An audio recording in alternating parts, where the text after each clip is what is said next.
Rail লাইনের পাশে এভাবেই ড্রেনের পতিত পানিতে কিলবিল করছে মাছ।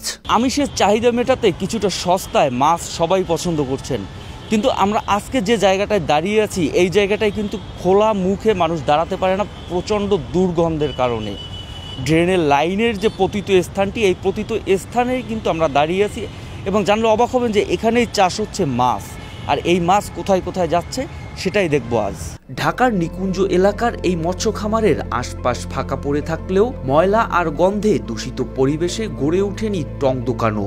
ড্রেনের ময়লা আর মুরগির নাড়ি ভুঁড়িতেই বেড়ে উঠছে এই খামারের মাছ, যা পাইকারদের হাত ধরে চলে যাচ্ছে রাজধানীর বিভিন্ন রেস্তোরাঁ সহ নানা শ্রেণীর ভোক্তার প্লেটে।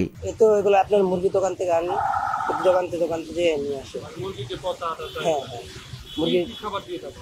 এটার ভিতরে আপনার মুরগির ভুঁড়ি আর হলো আপনার চামড়া, গলার ভিতরে আবার খাবারের যেগুলো থাকে এগুলো মাছের আপনার পাইকারি দেওয়া যায়। এমন দৃশ্য দেখে পথচারীরা বলছেন মাছের নামে ময়লা খাচ্ছে মানুষ।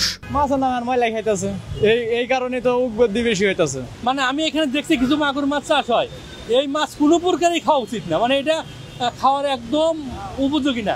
এই মাছগুলো এরা যা খাবার দেয় বা এখানে যা হইতেছে এইটা খাওয়ার উপযোগী জিনিস না। আর খামারটির কর্মচারী জানালেন তিনি নিজে কখনো এই মাছ প্লেটে তুলেননি।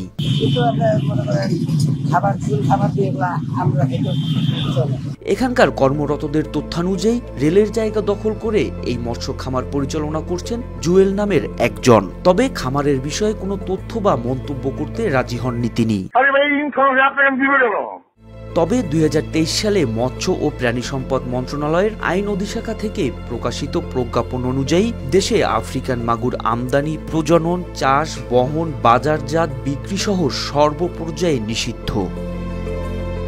মৎস্য অধিদপ্তরের নীরবতায় এভাবেই খোদ ঢাকায় ড্রেনের ময়লা আর মুরগির নাড়িভুড়ি খেয়ে যে মাছ বেড়ে উঠছে সে মাছই যাচ্ছে আমিষভোজী সবার খাবার প্লেটে। জনস্বাস্থ্য রক্ষায় নীরবতা ভেঙে সরকারের সংশ্লিষ্ট দপ্তরগুলো উদ্যোগ নিবে এমনটাই প্রত্যাশা সাধারণ মানুষের। মোহাম্মদ সায়েম, RTV।